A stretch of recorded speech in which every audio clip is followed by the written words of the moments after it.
morning, and thank you for joining us today at the Fort Lauderdale Aquatic Complex to kick off the Pool Safely campaign, a national public education effort to reduce child drownings and entrapments in swimming pools and spas. I'm so pleased to be joined by such a distinguished group of advocates, including Olympic swimmers Jason Lezak and Janet Evans, as well as Inez Tenenbaum, chairwoman of the Consumer Product Safety Commission. And by the way, I'm Debbie Wasserman Schultz, a member of Congress representing the 20th District of Florida, which Fort Lauderdale is a part of. And we're also honored to have my good friend Nancy Baker here this morning, whose tireless efforts in the name of her daughter Graham helped to make this day a reality. Fort Lauderdale is an appropriate location for today's rollout. It is, of course, the home to the International Swimming Hall of Fame, where we are today. However, it also holds a gruesome distinction, that of being the county seat of a county that has one of the highest incidences of childhood drowning in the nation. In the past several years, Broward and Miami-Dade counties have had dozens, yes, dozens of children who have died as a result of accidental drowning. As a result of similar stories across the country, Congress recognized the need for a national conversation to get Americans to change the way they think about pool and spa safety, and that is precisely what this campaign is all about. This campaign is focused on a very simple message. Everyone can and should pool safely. Simple steps save lives. The greatest water safety assurance in swimming pools and spas comes from adopting and practicing as many water safety measures as possible. These measures include staying close, being alert, and watching children in and around the pool, learning and practicing water safety skills, and having the appropriate equipment. In just a few moments, you're going to hear from Consumer Product Safety Commission Chairwoman Inez Tenenbaum on an annual report being released today on the drowning epidemic. This report comes on the heels of new drowning prevention guidelines issued by the American Academy of Pediatrics.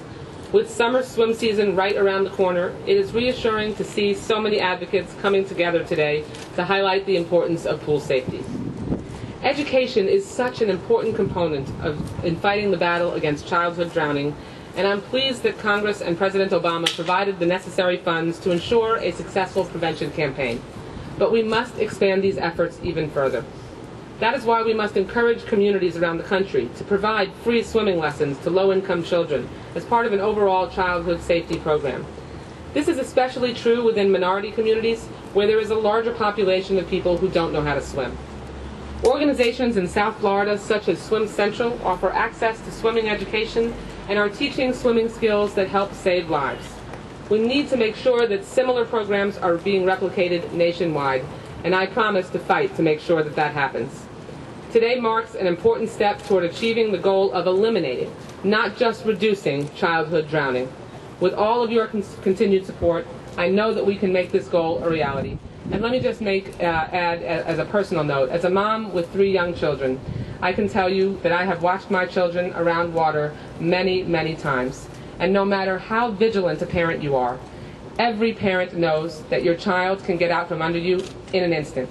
It only takes an instant. You need multiple layers of protection, supervision, knowledge of swimming, barriers, you name it, but you can never, never let supervision and barriers lapse. And as a mom, there's nothing that's more important to me than making sure that no mother in America has to clutch her heart like too many mothers have had to do when they've watched their child die in an accidental drowning that was entirely preventable. And that's why we're all here today. And it's now my privilege and pleasure to invite Chairwoman Inez Tenenbaum of the CPSC to the podium. Thank you.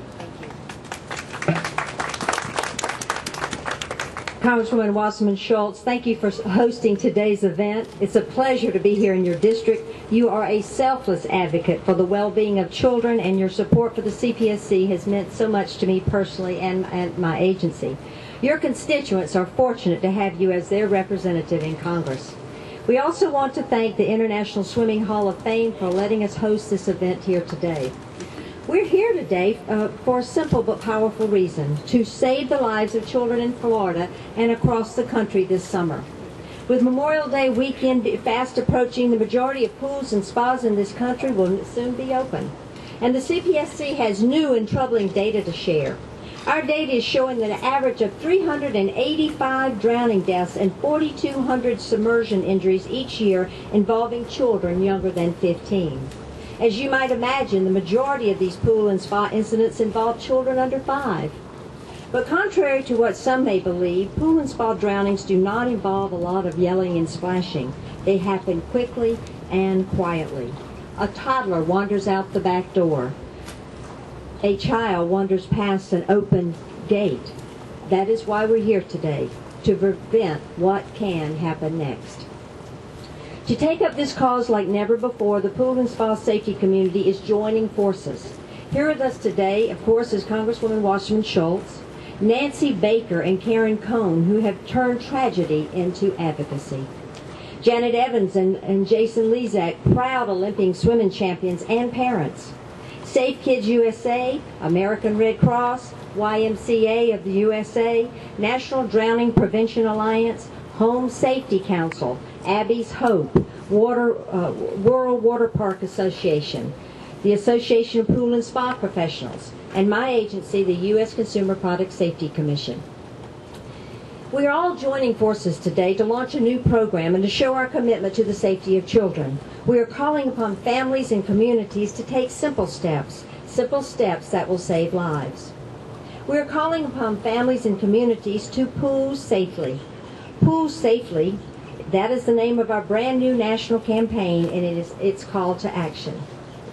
From installing a 4-foot fence to having a working pool alarm, from securing the back door that leads to the pool to supervising young children every second they are in or around water.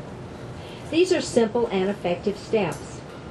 This campaign is one of my highest priorities as chairman and one of the highest priorities of the CPSC.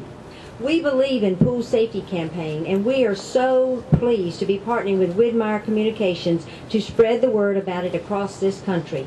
Pool safely. Throughout the year, you will see innovative public servants announcements, online and print advertisement, Facebook apps, online games, grassroots programs, training programs, and activities for families.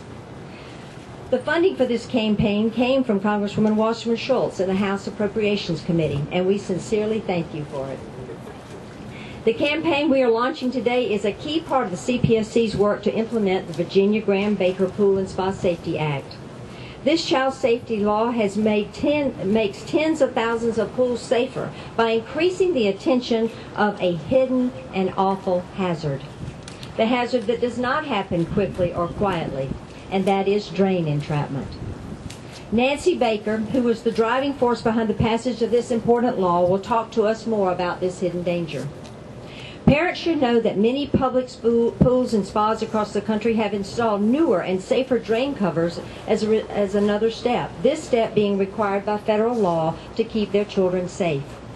And I want to restate a message that I sent to public pool and spa operators when I first arrived at the CPSC last summer. If your facility is not compliant with the Pool and Spa Safety Act, you should not open your pool this summer. The law has been in effect since 2008. There are no excuses at this point. Install the right equipment and comply with the law so that you can open and help the kids in your community have a fun and a safe place to go this summer.